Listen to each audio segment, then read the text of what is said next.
Bihar NDA में ticket के लिए खटपट, सीएम नीतीश के समझाने पर भी नहीं सुलझ रही नेताओं की लड़ाई। टिकट के लिए क्यों है मारामार? एक ही सीट पर जेडीयू और बीजेपी के नेता ठोक रहे दावेदारी, आइए जानते हैं विस्तार में। बिहार के चुनावी मौसम में खटपट का साम्राज्य भी फैलने लगा है। कहीं टकराहट दबी जुबान के साथ परवान पा रहा है, तो कहीं टकराहट के स्वर आला कमान की नींद खराब कर चुके हैं। जेडीयू के कुछ नेता हैं जो अपने गठबंधन के साथी दल को चुनौती देते नजर आ रहे हैं, कुछ तो मर्यादा की सीमा भी लांघ चुके हैं। आइए जानते हैं बिहार के चुनावी रण में खलल डालने वाले कौन हैं एनडीए के नामवर। वैसे तो बडहरा विधानसभा क्षेत्र भाजपा के खाते में है।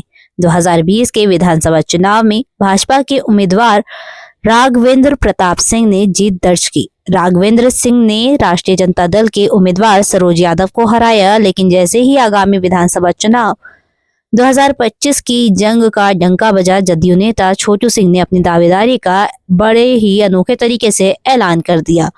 हालांकि नीतीश कुमार तक जब ये जानकारी पहुंची तो उन्हें फटकार भी लगाई, साथ ही चुनाव लड़ने को बेचैन नेता को नसीहत भी दी। बता भी दिया कि बडहरा विधानसभा सीट सहयोगी दल भाजपा के खाते में है, लेकिन जेडीयू के नेता पर इसका कोई खास असर नहीं पड़ा। वे लगातार भाजपा के विधायक राघवेंद्र प्रताप सिंह की आलोचना करने में लगे। कह रहे हैं कि यहाँ विकास नहीं हुआ, विकास तो नीतीश कुमार कर रहे हैं, सड़क विधायक नहीं बल्कि नीतीश कुमार बनाते हैं। जदयू की तरफ से भले ही उन्हें हरी झंडी नहीं मिली, फिर भी वे बडहरा की जनता का सुख दुख जानने पहुंचते रहे। जरूरत का सामान भी उपलब्ध कराते रहे हैं, कंबल तक बांटते हैं। वहीं खगड़िया इन दिनों लोजपा सांसद राजेश वर्मा और जदयू विधायक डॉक्टर संजीव कुमार के हॉट टॉक के कारण चर्चा में है। परबत्ता से जदयू विधायक डॉक्टर संजीव कुमार तो लोजपा सांसद राजेश वर्मा से इतने नाराज हैं कि अप्रोक्ष रूप में सांसद को गीदड़ और कुत्ता तक कह दिया। लुटेरा वोट लेकर चले जाए और काम नहीं करे, इज्जत बेचकर टिकट खरीद कर चुनाव लड़ा। टिकट अगली चीज है और राजनीति अलग चीज है। मैं परबत्ता की आवाज नहीं गिरने दूंगा। मेरे काम में जो अडंगा लगाएगा उससे सीधी लड़ाई लड़ूंगा, उसको रोड पर लाकर छोड़ूंगा। परबत्ता में कितने सूरमा आए और चले गए। हमें परबत्ता की जनता पर विश्वास है। मैं डॉक्टर हूँ, सभी का इलाज जानता हूँ, सभी का बढ़िया से इलाज करूंगा। चुनाव के समय पैर पकड़े थे, अब गीदड़ बन गए। आमने सामने की लड़ाई लड़ूंगा, मैं शस्त्र उठाकर कुछ भी कर सकता हूँ। ये दीगर की लोजपा सांसद राजेश वर्मा ने भी कम नहीं सुनाया।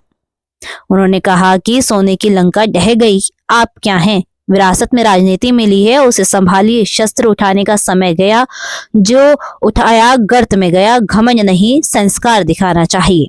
कुछ माह पहले जदयू नेता संजय सिंह ने बाढ़ पर अपना दावा ठोका, एनडीए नेतृत्व की परेशानी बढ़ा दी।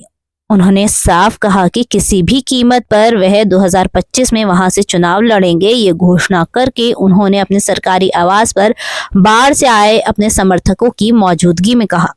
साथ ही ये भी खुलासा किया कि लल्लन बाबू ने हमसे फंड मांगा तो हमने अपना फंड इस क्षेत्र के विकास में दे दिया। संजय सिंह ने लोगों से आशीर्वाद मांगते हुए कहा कि 2025 में बाढ़ से विधानसभा का चुनाव लड़ेंगे।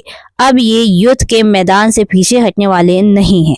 ज्ञानेंद्र सिंह ज्ञानू ने कहा कि लोकतंत्र में किसी को कहीं से भी चुनाव लड़ने की आजादी है। वैसे एनडीए में बाढ़ सीट पर कोई वैकेंसी नहीं है, लेकिन यहाँ लोकतंत्र है जहाँ किसी को किसी भी दल से या फिर निर्दलीय चुनाव लड़ने की स्वतंत्रता है। धन्यवाद।